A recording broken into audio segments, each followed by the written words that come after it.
All right. We lost a bazillion units. 8. He retook the city. What can we do? We lost our champion Mangonel. It's looking pretty bad here. We have 4 units left. Oh dear. Defiance! We can take the city back again.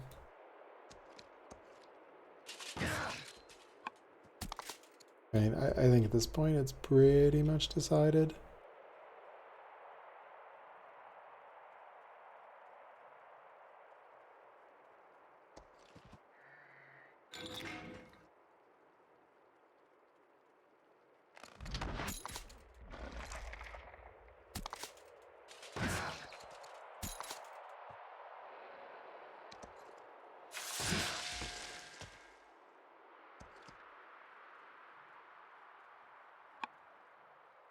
Like,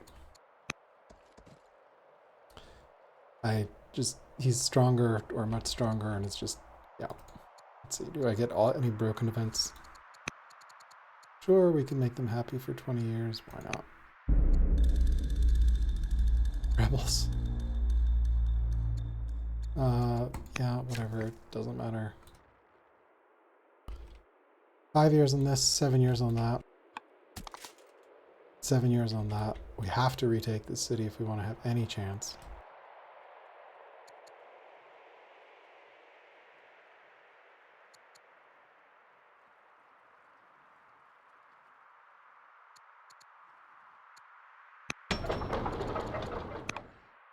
What can we even rush out?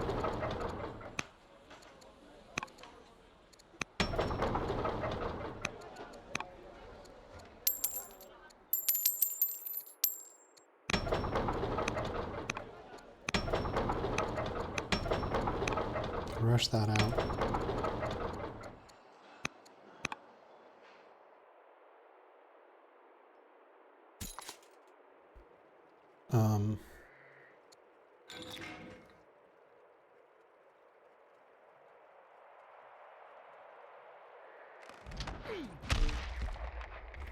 I'm not even sure. Crossbows are pretty brutal.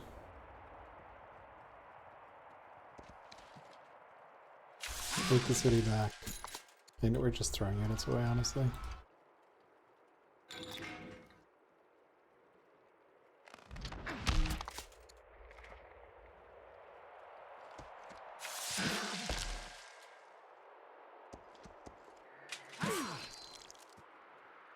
You can easily take this.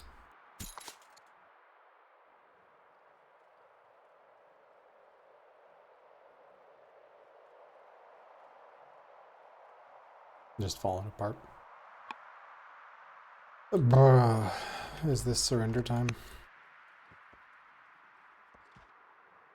Realistically, if I can't get the city back and I lose this, all hopes of a victory are lost. Just getting crushed by his production.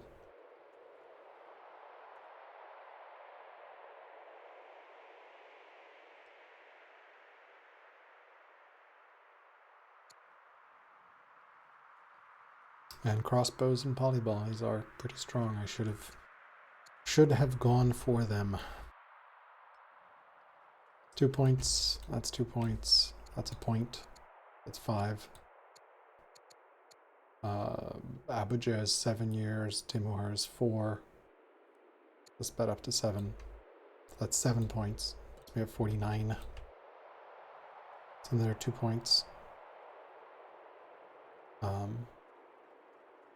51.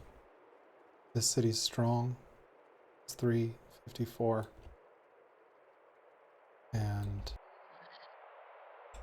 this is another 2 points. That was the path to victory.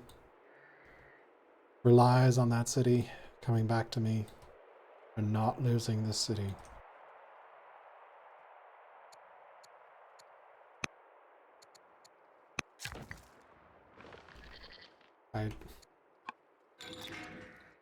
Yeah, just outproduced.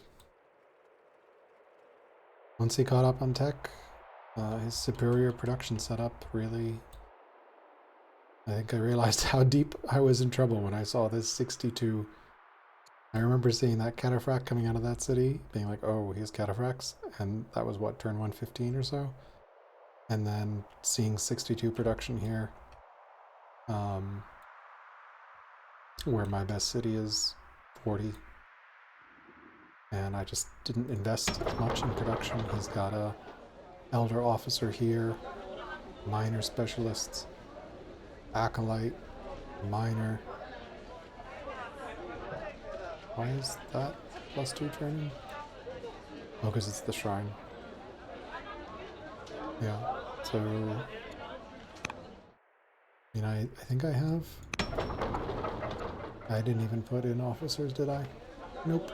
That's a big mistake on my part. Would have pumped those officers in there. Here, I think I do have both officers, but... yeah. I do not see a path to victory. Can keep fighting. But realistically, I can throw these 3 units away. And then... yeah, I just don't see a path back. You can just keep pressing.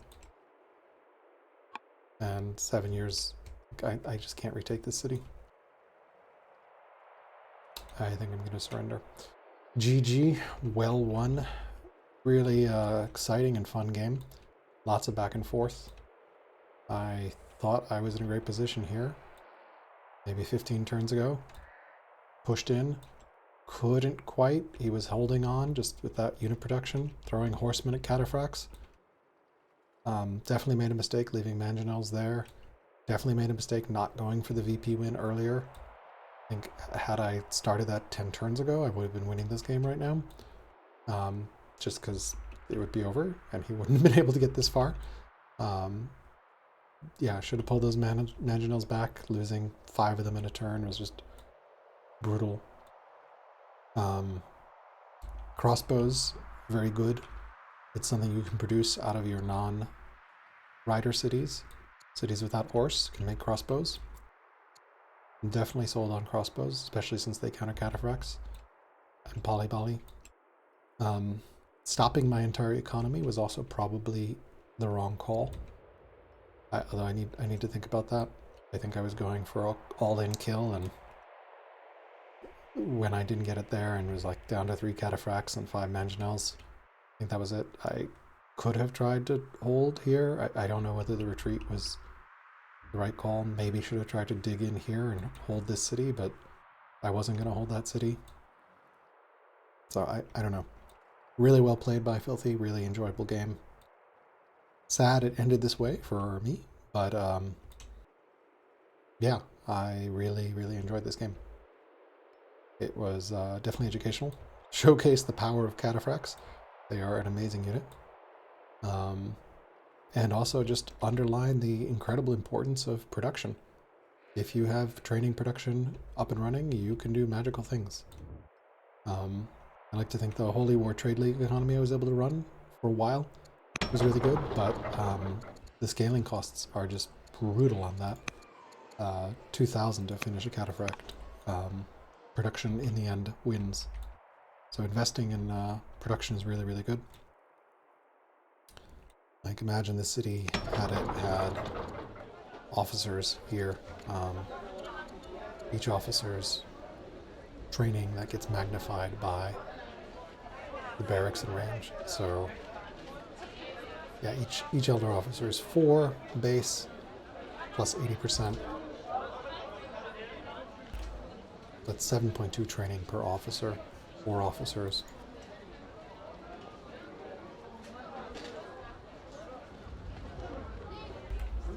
About a 68 training city, so Cataphract is 160 training, so right around 4 turn Cataphracts.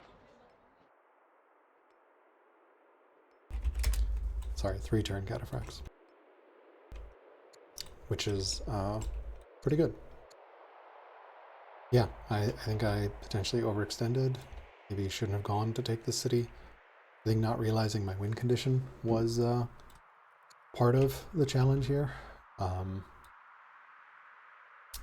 Had I started building this hanging gardens, which I think I laughingly said, why is it suggesting hanging gardens? Lol, when am I ever going to build that?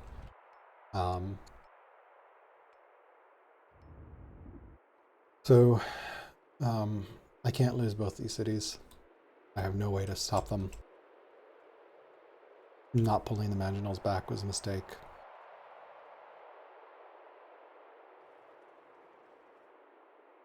Stopping my entire economy for 20 turns or so while his workers were happily building everything, that also contributes.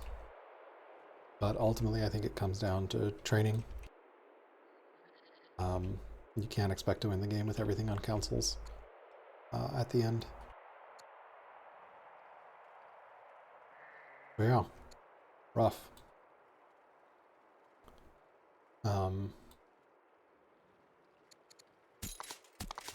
Yeah, there's nothing I can do here. All right, well won. Really enjoyable game. Hopefully educational and entertaining for folks. Old World is a really, really great game. I hope more people play it. It is a really engaging and enjoyable 4X strategy game. I'm really hopeful the Steam release later this year in Q2 is going to increase the audience for this game, because it is honestly an incredibly deep and enjoyable strategy game, particularly in cloud games, which is the format that you saw showcased here. All right, GG Filthy. I'm going to press the surrender button, and there we go. Well won. Turn 123. Egypt has surrendered.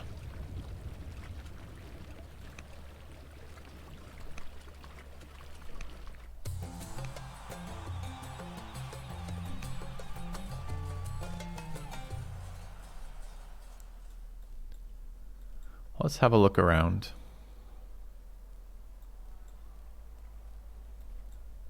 So I want to do some analysis of this game. So I'm also going to chat with Alcaris a little bit later in my timeline from recording this, which I'll add to the end of the games here for this. So I wanted to break this game down a little bit.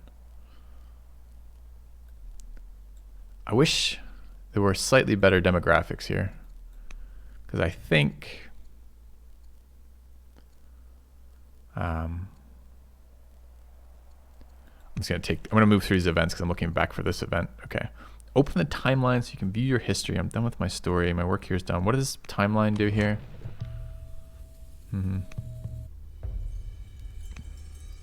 Okay, I was hoping there might be something useful, like a count of improvements or something similar. But it doesn't look like that's the case.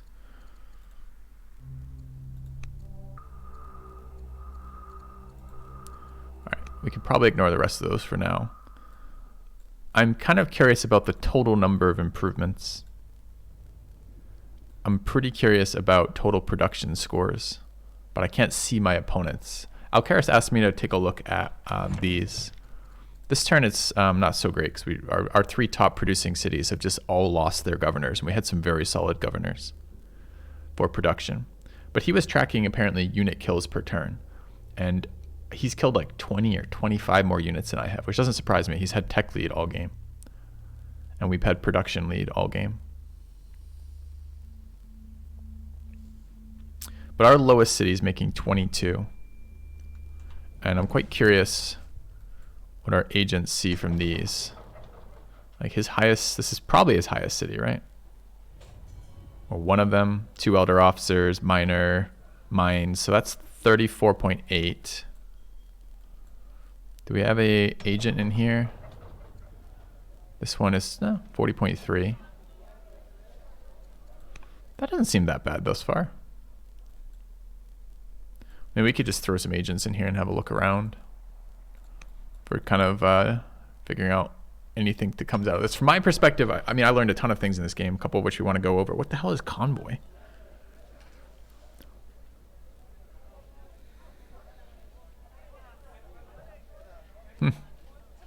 Haven't seen that before. I've never taken that tech, I guess. This is making another 18. So his low end's quite a bit low. I mean, we're Rome, right? So, okay. So from my perspective, this game went like this. I misattributed the Roman unique unit to how it functioned. Specifically, for me, I was seeing this as a axe upgrade, basically. A better axe is how I was thinking about this mentally. And I built it like a better axe, right? Skipped axe tech, went to this, built a bunch of these. The problem with that mentality is it's really a better mace, and a barely better mace is what it is. And this is the reason why. So axe is 5 strength, my unit's 6. That's why I'm thinking better strength. But the problem is the axe is 80 production as opposed to 120 from my unit, from the unique unit, the Hestastus, right? So the Hestastus sitting there at an additional 50% build time cost over either a spear or a warrior, an axeman or a spear. And it's only 20% combat strength more, right? And combat strength is pretty big in this game. But cleave and anti-polearm, I don't think my unique unit's benefits were good enough to make up for the extra production cost. I think this whole area, as rough as it was, would have been better if I just spammed spears or axes.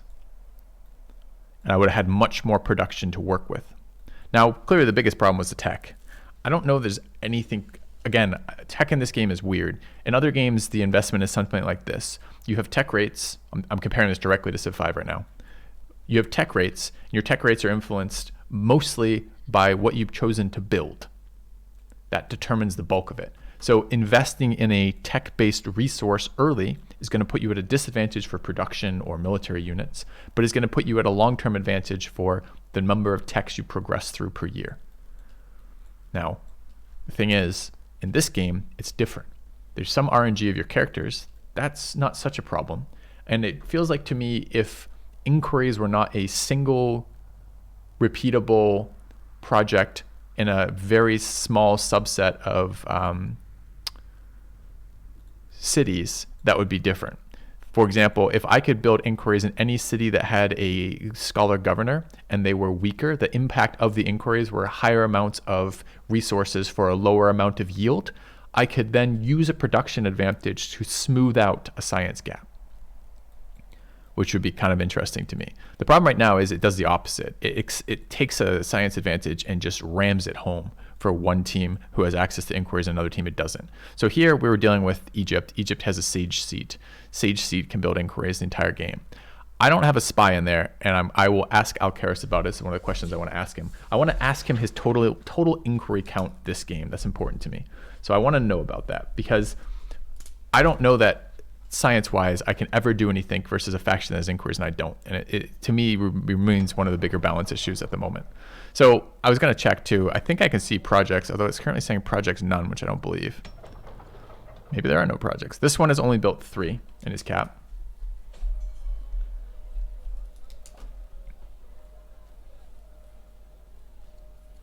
That's interesting. Manual of Rhetoric may have been how he got such quick unique units, by the way. But this city can't build inquiries. That's why it has 0. But 0 projects is always kind of weird to me. There's quite a few good projects in the game. But I got the wonder that gave me extra orders based on forums, and I had the requirement to get tech. Anyways, so we look at this in comparison. Rome for me has built 24 inquiries. And I'll be really careful. I'm really interested about his Sage City. If I look over here, it's kind of weird that decrees don't show up in the same way. They are a project, but they don't show a count. I would like to see a count of that. I might ask for some of these post-fight stuff as maybe developmental things that could be changed a little bit. It would really help put this in perspective. But that to me is super telling, right? Because we remained behind in science this entire game. But I built 24 inquiries in my capital, and I was the only one spy stealing, since my opponent was ahead of me in tech the entire game, and thus unable to steal from me tech-wise. Only I was able to steal. I don't know how many spy steals we got off either, but it's at least 10, probably more. So maybe this city has just been spamming inquiries the entire game, which would make a lot of sense. And if I look through it, he got kind of lucky or skill-based, not sure which to say, it's definitely luck based, but it could also be you can influence luck in this game, right? You can do things that are going to push towards outcomes happening more frequently. So religious holy site is a where religion is founded is plus culture per turn in that city. So I wish I had an agent in there so I should show you guys. I guess I could show you on mine, which is here. So if I go to here, you can see the civics boost in the city is +2 from having it being a holy city. So if you're trying to stack culture in a single city, cultural production, to utilize repeated use of projects, then getting holy city in a city that's permanently able to build an inquiry is super powerful. Now I'm comparing this directly to some of the games I played, like the one that I played against Fluffy not too long ago in terms of recording this. This posted on the YouTube, where I had those one-term inquiries that were coming out at tier 3. Because the site is predictable where it's going to be all game long. In other words, because the Sage Capital will always have access to it, and I know where my Sage Capital is going to be, I can, from the first time I think about settling that city, plan to make that a hub of cultural production. That might be by prioritizing a city location that has marble, for example, or investing in early quarry upgrades for long-term culture output, for expecting to build the ministry when I can build that, or whatever those the civics buildings are there, to making sure it gets an early garrison, to trying to found a religion in there, to trying to build the shrines in there that give you culture, which are generally you're limited in the number you can build, the wonders that give you civics, et cetera, et cetera, et cetera, et cetera, right? And I think that is worse for the game. If you link inquiries to just having a scholar governor, it's going to spread that out by default. You're going to be in a position where, hey, you need science, you know you're behind in science, you have the production that you can convert into science, but your scholar is only of the Claudius family, so you can only put it in Claudius cities right now, and your Claudius cities weren't initially designed to be hubs for inquiries. So you can do it, you can get that extra science and maybe catch up, but it's going to cost you something. And that to me seems kind of where you want it, and more distributed too, right? So in a position where I have 500 Hestastus in this city, which was the mid game of this, but my Hestastus aren't really a tech level or a tech comparison that are relevant to his units besides just standing there fortified for as long as possible. In a moment like that, if I could have switched my entire empire's production to science, or in realistic terms, not the entire production because I wouldn't have that many scholars, but I could suddenly assign 4 scholar leaders in 4 different cities and start spamming inquiries to try to catch up, I think that would be a better mechanic rather than having a single predictable location that gets super strong and is able to one-turn them. That's my thought on how to balance inquiries. I could be wrong, there could be other solutions to it, but that seems to me one of the things that should come out of that. All right, what about the rest of the game? So first things first, I'm paying essentially 50% extra. And if you think about that, think how this works, right? So yes, I got pushed a little bit by onagers and a little bit by mangonels, but mostly what killed me were ranged horse units, very strong. They replace needing to tech bows. There's like 4 types of units in this game, right? There's horse routing units, of which there's a bunch.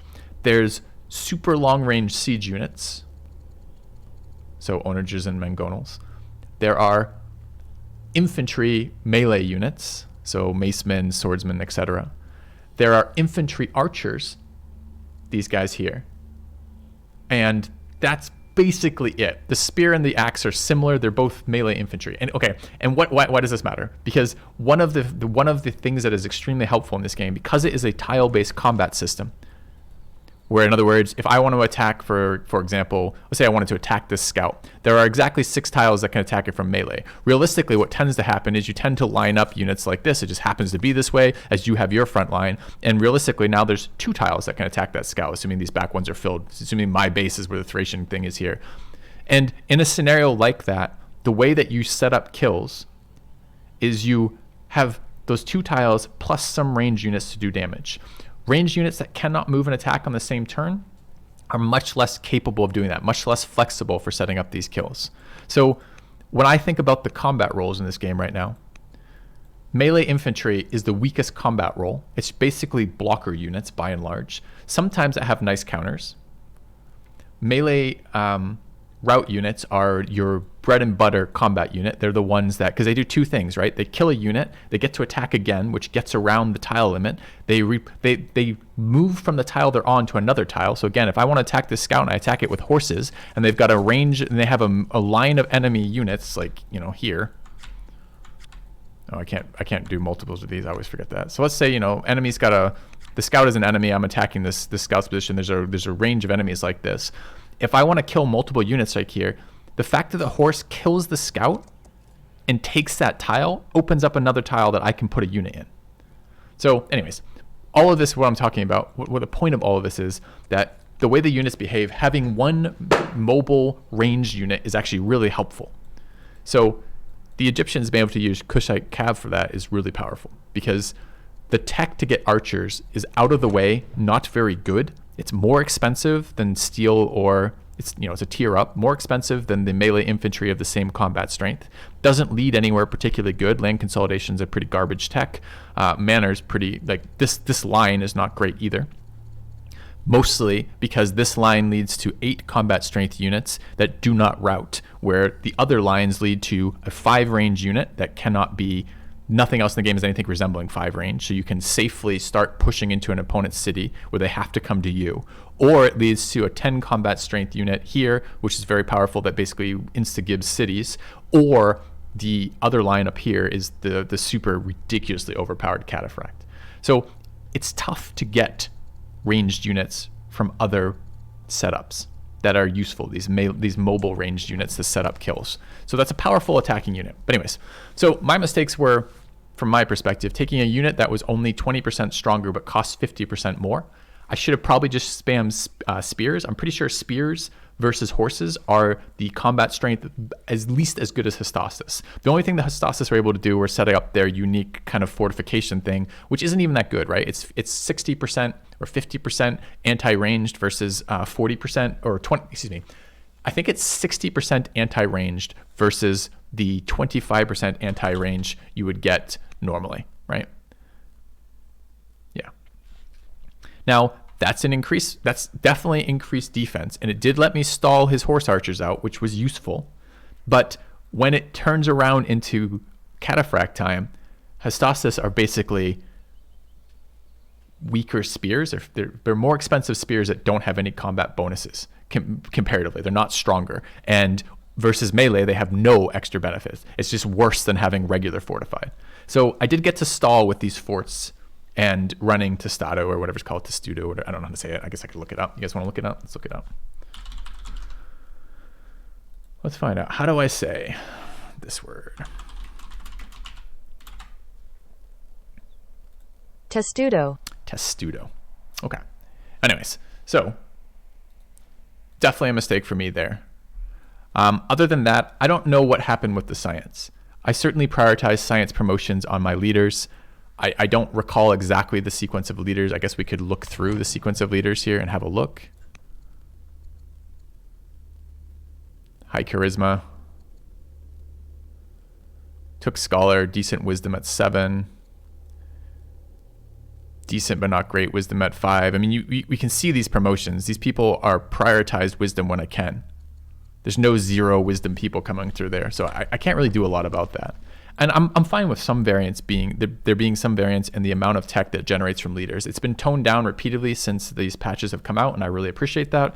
The impact of individual science leaders. What I want is, I'm okay with small amounts of variance spread across lots and lots and lots and lots and lots of situations, because that tends to reduce the overall variance you're going to get in the game, right?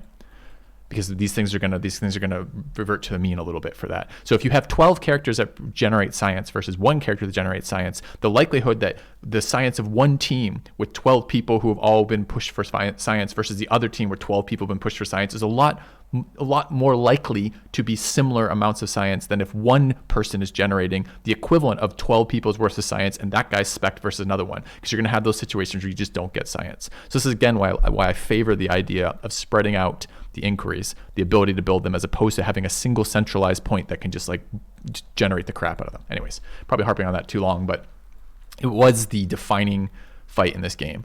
Other than that, I would love to see, I may watch it. I know he recorded this, and the goal was to release these simultaneously in some way so that we could put both perspectives of the game. I look at my side of the map. I think I have higher improvement count, I think. You know, if I look at, it's tough to do it because the older your city, the more improvements it's going to have. You know, like this capital, it doesn't seem like I think, I don't know. I mean, I guess I could count. What is this? 5, 10, 6. It's too much work. It's too much of a pain in the ass to go by city and count and compare when there's 11 cities each. But maybe more production over there, or more improvements for more resources. Certainly my cities have more military improvements. Now I start as Rome. The benefit of Rome is all my cities have +2 military production. So, and then additionally, we have a lot of officer promotions across our cities. Now, I think probably promotable units should probably have a change. I personally think that units that come out with extra experience should have this as a free promotion, not an order required promotion that ends their turn. Now, this particular game is really, really close, so a lot of times my units are engaged in combat the instant they come out, but it seems weird to be penalized in a sense, or be unable to take advantage of the promotions my officers are giving them. But, you know, that aside, shit, where was I going with this? That aside, we still had more military production. So even though we're not getting the full advantage out of our officer promotions, we're still getting some. And that's really what swung the game, I think, right? Because my strategy, once I realized how friggin' awful Hystastus was to try to get any advantage out of that. Because once he started hitting Cataphracts, and I have no unit that can counter that. There is no unit to counter Cataphracts except getting your own Cataphracts, essentially. You know, we can slow it down with units like crossbows, which are okay versus Cataphracts, but they're not like good enough to swing the favor of that. The power of rout, the power of multi-attacking, the power of taking the tile back, the power of just random combat bonus pretty much every single fucking time they're on a tile, the power of infinite mobility, blah, blah, blah, blah, blah, right? It's just, I don't think I had an actual counter to Cataphracts until I had my own. And my strategy was try to leverage the production to and we did. Now, I thought we lost, so I didn't think we managed our strategy, but our opponent ran out of gas. And what it came down to was he is essentially 6-turning or 5-turning Cataphracts in his better production cities. And in his worst production cities, they're much, much, much longer. Whereas for me, my best production is 2-turn Cataphracts. And in my worst cities, it's 3 to 4-turn Cataphracts.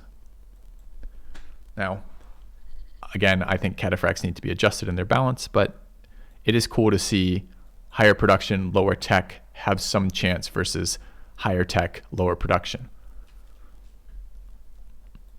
Map was kind of weird. There's no multiple fronts. This is probably beneficial to me. It allowed me to do something like bunker up while I'm trying to catch up on tech. The problem is there's no tech catch-up mechanic in this game outside of tech steals, right? There's plenty of ways to generate tech, but by and large, either both players have access to that or only certain factions have access to that. There's no like, I'm behind in tech, I should do this kind of thing.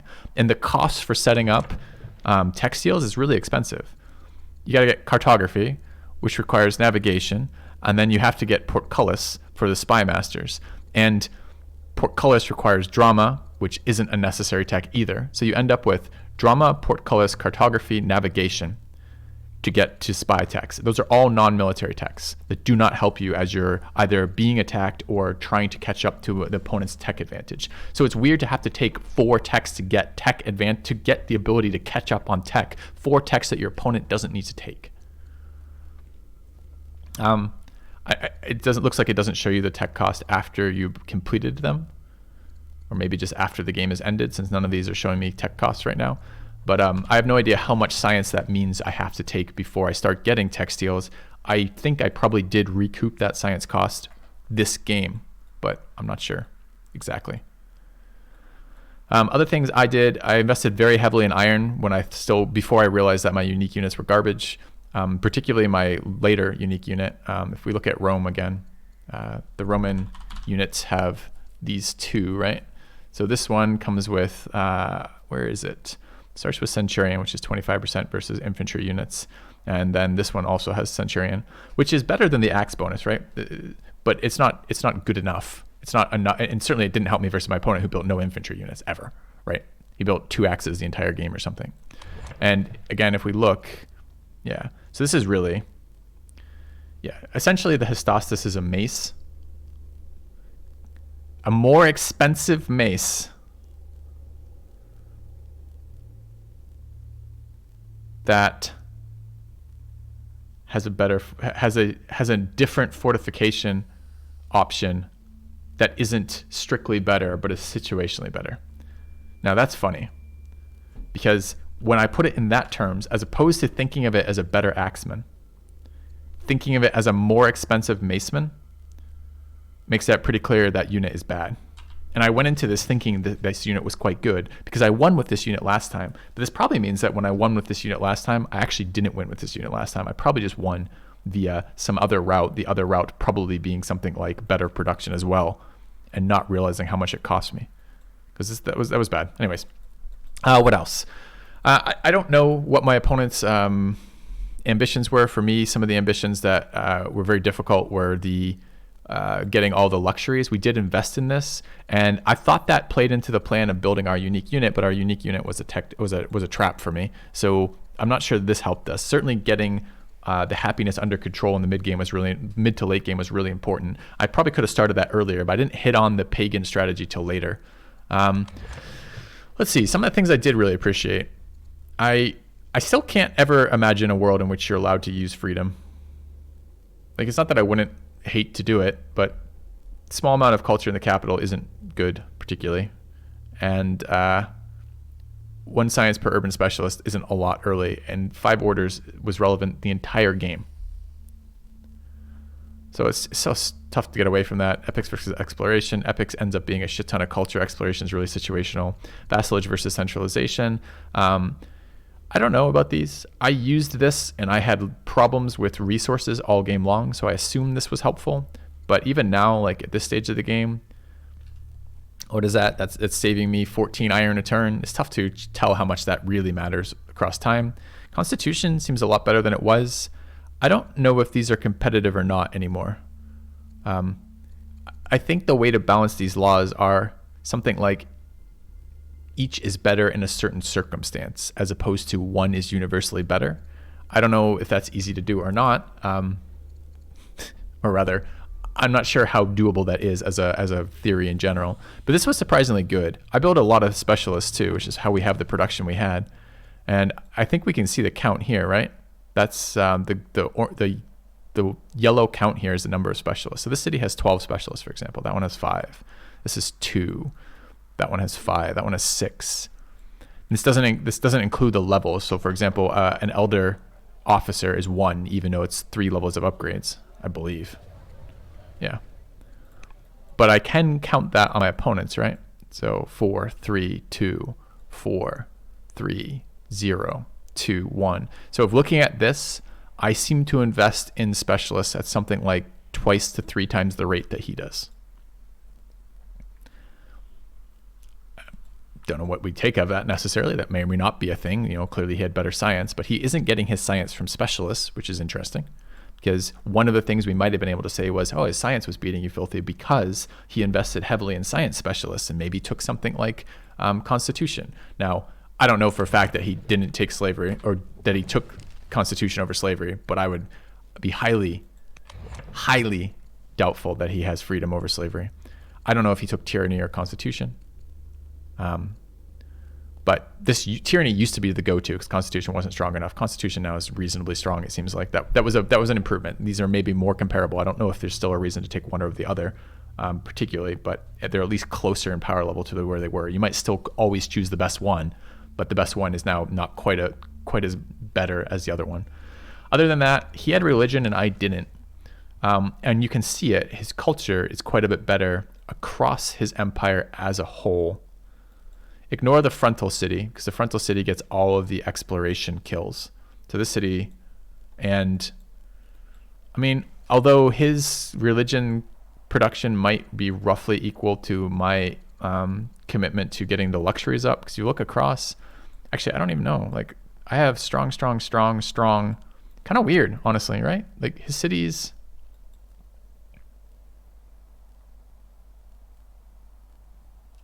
I feel like they should be higher. This is still developing. I mean, I hit a couple of the wonders that help with that. In the early game wonders, he picked up 2 of the most valuable early game wonders, but he took 2 level 1 wonders, right? Which are the, look, he grabbed pyramids and oracle super early, and pyramids are basically impossible to beat Egypt too, because Egypt starts with that stone and allows for faster acquisition of his unique unit, and it has orders on it. It's a very, very good wonder. But then I got 2 of the tier 2 ones, the good ones there, Ishtar Gate and Apadana. Apadana is culture for 100 culture for all your cities. So anyways, there might have been some impact of the wonders on the culture, because I was expecting his culture to be better than mine, especially with a religion with 3 tiers, right? This is monasteries give 4 culture.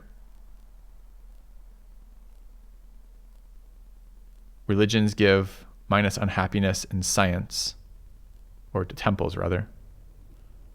No, that's just the religion gets that. And then the production one for sure. I personally like the orders off temples, but maybe it wasn't relevant. Anyways, starting to get bogged down in the weeds here a little bit from the point of this, which was trying to look at the progress of the game. He had 1 more city than I do. I believe he's at 11 right now. I'm at 11, but I took 1 of his cities, right? So I think he was 1 city ahead of us for most of the game. I'm kind of curious how heavily he invested in early centralized production of food. That's 1 granary and 2 farms. The granary might have come later too. I don't know when that was built exactly. And this farm is in the other city. Whereas I spent some serious resources, or brain power anyways, with double admin there, buying this tile into this city, attempting to centralize the food source in the capital. He uses capital as a military production city, probably because it's a very fast way to get culture once you have a couple of early farms as this family and then switching it over. So therefore it's going to be one of the first cities able to build his tier 2 unique unit. I didn't end up doing that in my capital at all. I've only started production out of this city in the last couple turns, mostly because I centralized food and then built a hell of a lot of specialists in this city. So anyways, the big points for me were the inability to deal with his units, the unit composition available to him, the lack of parity for unit composition for us. Like, we just don't have an archer equivalent to that 8 power combat horse unit. How unbelievably strong cataphracts were. And it's really noticeable, especially with something like that, once you realize how little counterattack damage your units do. So that mid game of us just bleeding units and like trading down at like something like 3-to-2 ratio for like the entire fight, where we lose 3 to his 2. I think it won me the game, but man, it's a painful way to have to play. And I'm not sure it always wins me the game. It just happened to be barely enough by like 1 to 2 units this game, which is crazy how close that was. Anyways, still definitely some room for improvement, I think, in the balance of the game still. These late game multiplayer games are super hard to balance for until you've seen a lot of them. These games rarely go this long. Part of this was the map, part of this was the players. We're fairly evenly matched, I think, as players, him and I. In terms of how good we are at the game, although we seem to have different approaches to how we specialize. Anyways, interesting game for me, ups and downs. I know where at least I can improve a couple things, and I'd like to see some balance improvement as well. The other thing I would like to comment on is I don't think polybolus should be able to do what these polybolus do. I think the game breaks down a little bit in the late game with huge amounts of orders and siege engines of this power level. I don't know. I guess I can look. There's no projects in this city.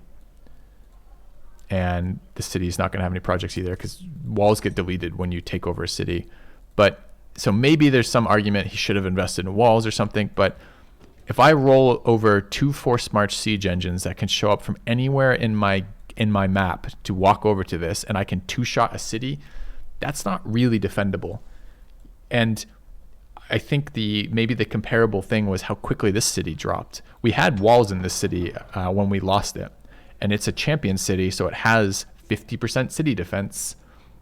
And it was still, we were at 27 out of 30, and then we ended turn, and the city died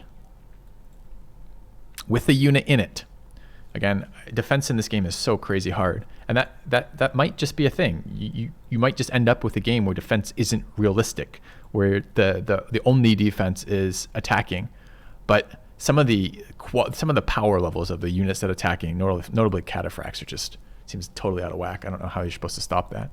So anyways, the late game also, once the unit quantity, so one of the ways you protect from your city getting two-shot by fucking Polybolos rolling up into them is you have a line of units. But the problem with the line of, literally the line of units is to block the physical ability of your opponent's units to reach your city center, which you cannot protect.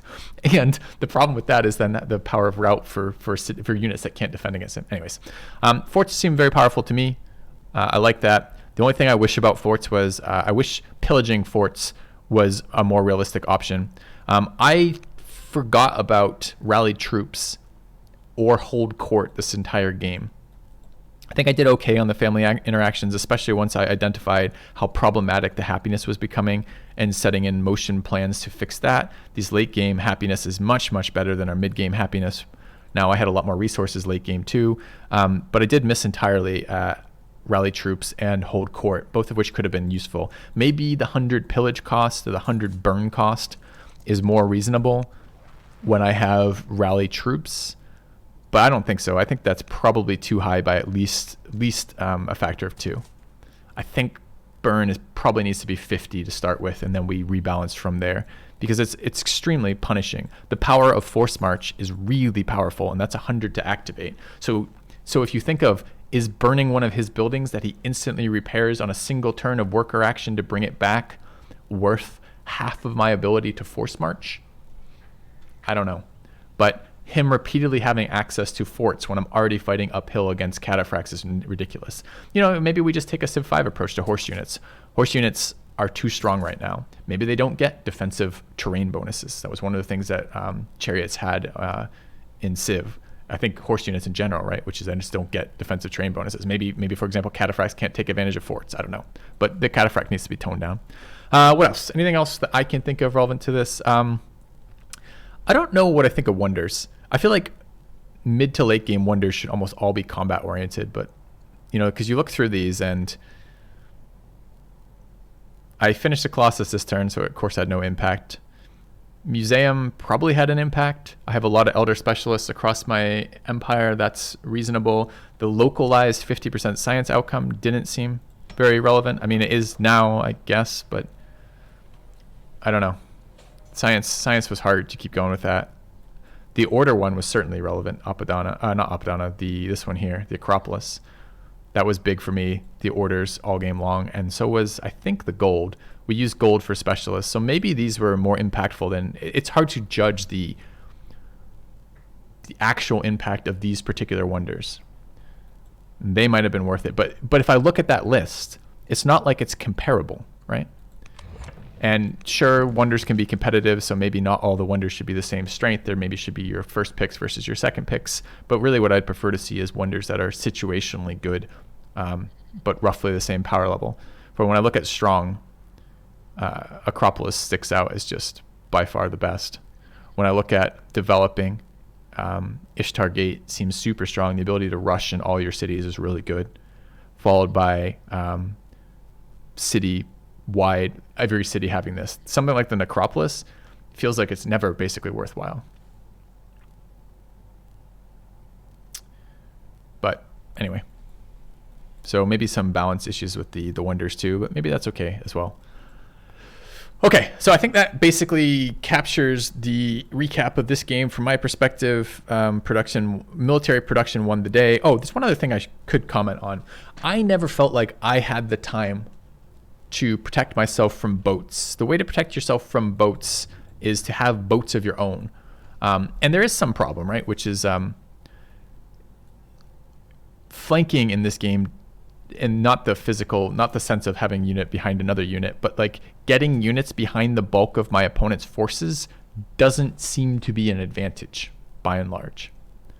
So, but one of the things my opponent could have done but chose not to was figure out like 2 anchored boats and then have access to cataphract my back lines without having to go through my front lines. Now, those units would probably die, but not certainly. depending on just how many units I have. And it could have been very devastating, that kind of attack. And I don't know that I ever had the production or the tech to get boats of my own to stop that, but something that never came up. And we did watch for that, although we weren't able to entirely watch, right? Both these cities were, actually all 4 of these cities for him are coastal cities. And I only have the 2, it looks like, coastal cities here for me.